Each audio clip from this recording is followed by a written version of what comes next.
Today we're going to be listening to an interview with insurance prosecutor Michael Filteau. He's with the statewide Florida Prosecutor's Office, and he is going to be talking about his involvement with Jeremy Dewitte.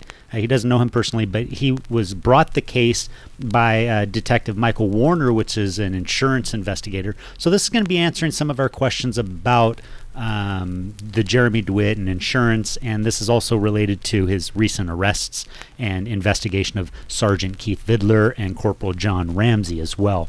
So he's going to be talking about his involvement with Michael Warner and also Colin Moore. If you're not familiar, Colin Moore, you got to know, that's the attorney that advises the Orange County Sheriff's Office on their arrests and any legal questions they have. They have a staff attorney that's on staff, Colin Moore, and he does all their legal stuff. So he reports directly to Mark Canty, who is the undersheriff of the Orange County Sheriff's Department. All these names are going to be very important. You're going to have to know them to really unravel this whole case, because we're going to be doing a bunch of interviews with a bunch of different people that are all investigating and doing things with Jeremy Dewitte here. So I'll try my best to help you wrap your mind around it. So let's go ahead and get into this interview with Michael Filteau, the insurance prosecutor in the Jeremy Dewitte case. Insurance crimes still yet to come.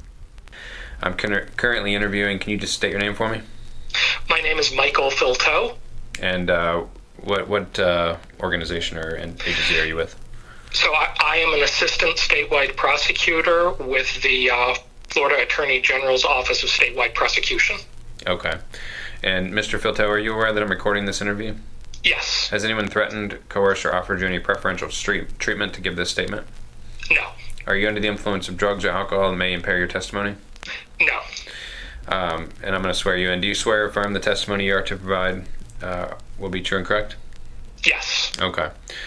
So I got your name from Mr. Colin Moore, who's an assistant state attorney at the Ninth Circuit State Attorney's Office. He told me that you had reached out to him in regards to Mr. Jeremy Dewitte being arrested soon after he was arrested, I guess. And that's how Mr. Moore said that he became aware of the arrest. Do you recall having a conversation with Mr. Moore? I don't recall if I ever actually spoke to Mr. Moore or if I just left him a voicemail. Okay. But nonetheless, you let him know Mr. Dewitte had been arrested? I let him know that I had heard that Mr. Dewitte had been arrested. Okay. And how do you know Mr. Dewitte?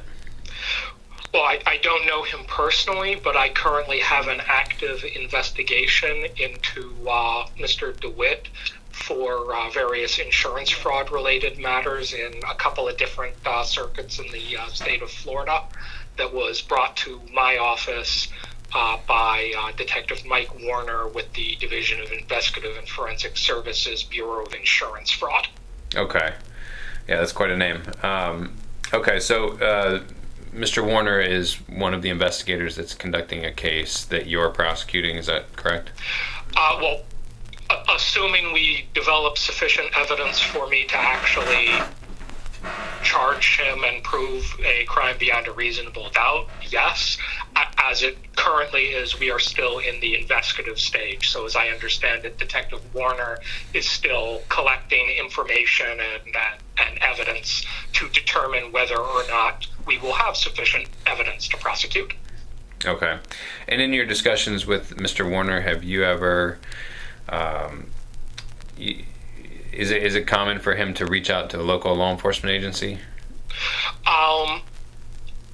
I am sure that he reaches out to local law enforcement members regarding, different aspects of defendants, stuff like that. Mm-hmm. I know in this particular case, when Detective Warner first reached out to me to basically pitch me the investigation, he had advised me that the subject of our investigation, Mr. Dewitte, had previously been arrested and was being prosecuted by the Ninth Circuit State Attorney's Office for multiple cases of falsely impersonating a law enforcement officer. As well, that Mr. Dewitte had, I think, gone on Dr. Phil and given an interview and stuff like that. Mm-hmm. But of particular significance, Detective Warner had told me that during the course of those arrests, I guess Mr. Dewitte is prone to wear a body-worn camera, and the footage from his body-worn camera system had been impounded. So Detective Warner and I had discussed potentially doing our own search warrant to essentially search evidence that had been impounded by, I believe, the Orange County Sheriff's Office.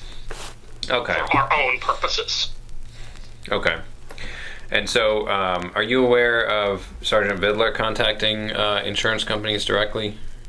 I have no knowledge of whether or not Sergeant Vidler has reached out to insurance companies directly.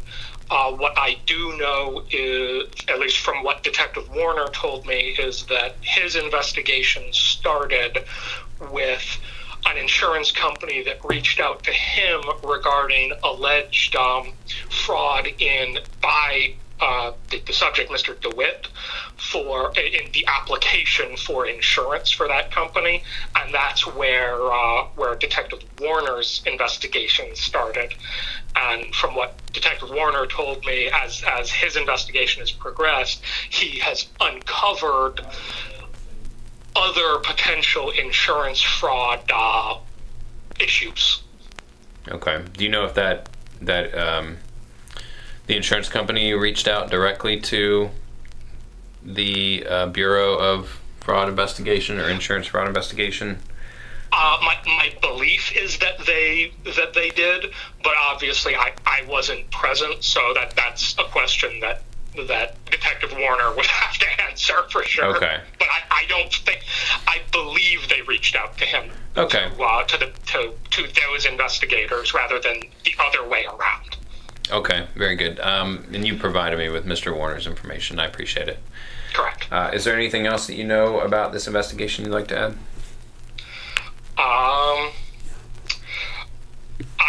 As I recall, I believe Detective Warner at one point advised me that when he reached out to, I think it was, I don't remember whether he was reaching out to interview Mr. Dewitte regarding the false application claim, or whether he was reaching out to DeWitte's wife or someone like that. Mm-hmm. But he did tell me that at one point he did speak to DeWitte, and